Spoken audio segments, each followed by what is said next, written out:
ഉരുൾപൊട്ടൽ ദുരന്തത്തിൽ തകർന്ന മുണ്ടക്കയിലും ചൂരൽമലയിലും ആദ്യ രക്ഷാപ്രവർത്തനത്തിനെത്തിയത് കേരള പോലീസിന്റെ സ്പെഷ്യൽ ഓപ്പറേഷൻ ഗ്രൂപ്പാണ്. ആ സാഹസിക ദൗത്യത്തിന് നേതൃത്വം നൽകിയ അന്നത്തെ SOG കമാൻഡന്റ് ഇപ്പോഴത്തെ വയനാട് SP തപോഷ് ബസ്മിതാരെ ആ ദിവസം ഓർത്തെടുക്കുകയാണ്. ദീപക് തർമ്മടത്തിന്റെ റിപ്പോർട്ട്.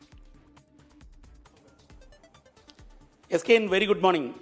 ദുരന്തത്തിൻ്റെ ഓർമ്മകൾ അയവിറക്കുന്ന ദിവസം, ഒരുപക്ഷെ സമാനതകളില്ലാത്ത, ഇന്നോളം നമ്മൾ കണ്ടിട്ടില്ലാത്ത ഒരു ദുരന്തമാണ് ചൂരൽമലയിൽ കഴിഞ്ഞ വർഷം ഈ ദിനത്തിൽ നമ്മൾ കണ്ടത്. നിരവധി പേർ മരണപ്പെടുന്നത്, മരണം മാടി വിളിച്ച് കൊണ്ടുപോകുന്നത്, അത് കഴിഞ്ഞ് അവരുടെ മൃതദേഹങ്ങൾ എടുക്കുന്നത്, അങ്ങനെ ദുരന്തത്തിൻ്റെ നടുവിലായിരുന്നു നമ്മൾ. ആ വേളയിൽ ആ ദുരന്ത നിവാരണ പ്രവർത്തനത്തിൽ, രക്ഷാപ്രവർത്തനത്തിന് മുൻകൈയെടുത്ത ഒരു SOG കമാൻഡൻ്റുണ്ടായിരുന്നു. അദ്ദേഹം ഇപ്പോൾ വയനാട് SP ആണ്, തപോഷ് ബസ്മിതാരെ. ഒരുപക്ഷെ ആദ്യമായി മുണ്ടക്കൈയിലേക്ക് രക്ഷാപ്രവർത്തനത്തിന് വേണ്ടി ഒരു വടം കെട്ടിക്കൊണ്ട് SOG കമാൻഡോകളാണ് പോയത്. കാരണം അവർക്ക് ഈ ടെറൈൻ വളരെ പരിചിതമായിരുന്നു. കാരണം അവർ മാവോയിസ്റ്റ് ഓപ്പറേഷൻ്റെ ഭാഗമായി, നക്സൽ ഓപ്പറേഷൻ്റെ ഭാഗമായി ഈ ടെറൈനിൽ തന്നെ തങ്ങിയവരാണ്. തപോഷ് ബസ്മിതാരെ ഇപ്പോൾ മോർണിംഗ് ഷോയിൽ, SKN ഷോയിൽ കയറുകയാണ്. അപ്പം ആദ്യം തന്നെ സ്വാഗതം. How you remember that day?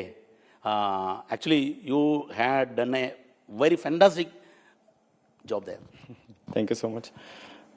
30-ാം തീയതി ജൂലൈ 30-ാം തീയതി പറഞ്ഞാൽ നമുക്ക് ഒരു കാരണവശാലും മറക്കാൻ പറ്റാത്ത ഒരു ദിവസമാണ്.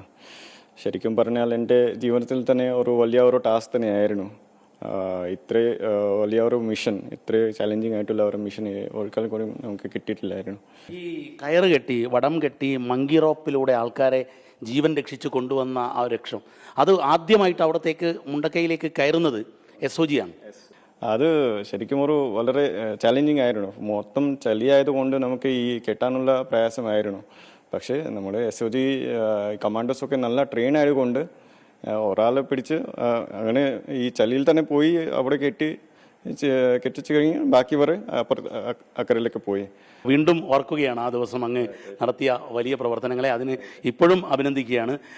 SKN വളരെ കൃത്യമായി പറയാൻ സാധിക്കും, ഇവരില്ലായിരുന്നുവെങ്കിൽ ദുരന്തം മറ്റൊരു തരത്തിലാവുമായിരുന്നു. അന്ന് തപോഷ് ബസ്മിതാരെ SOGയുടെ കമാൻഡൻ്റ് ആയിരുന്നു, ഇപ്പോൾ വയനാട് SP ആണ്. SOG വളരെ നിർണായകമായൊരു പ്രവർത്തനമാണ് അവിടെ കാഴ്ചവെച്ചത്.